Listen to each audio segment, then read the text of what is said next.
maybe Dan can do some digging around for us and find out if they have a percentage that will take place, or maybe I'll text Charles at some point in time. But either way, that fight hopefully will still be on. We'll find out. But you had an opponent, Draco Rodriguez, missed weight. So tell me about how that process went when that happened. That's an interesting story. So I came in, I had come off two losses in a row, and it was my first fight during the whole COVID era.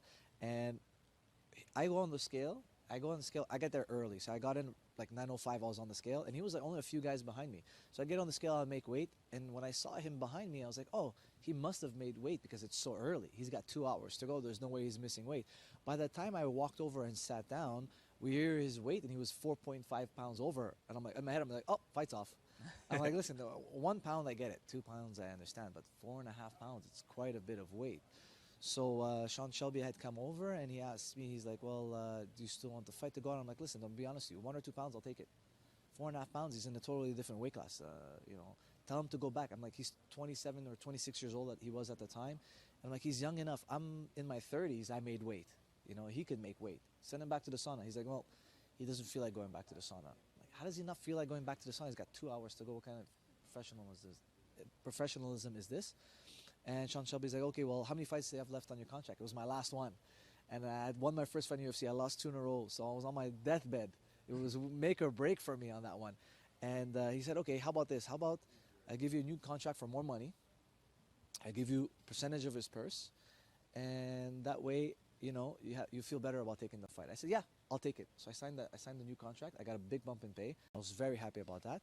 And then I started rehydrating. Like I told you, as I sat down, they announced it. So I didn't start rehydrating. So I started rehydrating. And all of a sudden, I felt like I was getting some sort of cramp. So I was about to cramp. So they give you this little thing. It's called the hot shot. And it's just packed with sodium to avoid cramping.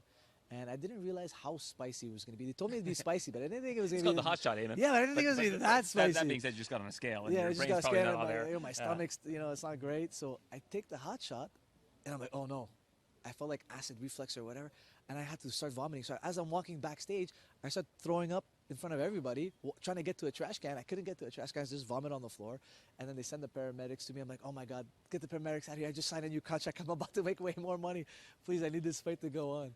So the paramedics checked me out. They're like, are you okay? I said, yeah. I told them about the hot shot. They're like, okay, we'll just give you some bread and a bagel. And I drank some water. And I got over it all. And then the next day, I go in there and I knock out Draco in the first round, like in less than 3 minutes. So I waited till the end of the night. They announced the bonuses, and not only did I get more pay, percentage of his purse, they also gave me the 50 G's and for the new overcoming contract. it. And the new contract. So I made so much money. And then I called my wife to celebrate, and I'm like, hey, babe, I also got the 50 G's, blah, blah. She's like, oh, my God. She's like, we just bought a house. We can redo the kitchen. I'm like, I'm very busy. I got to go. Bye, bye, bye. And I hang up the phone. I get there on Monday. We hired a contractor. I redid the kitchen. She spent the money before I even got any of it. Yeah, well, at least you get to enjoy a nice kitchen, right? Yeah, my house is beautiful. I'm very happy. Yeah, that's a great story.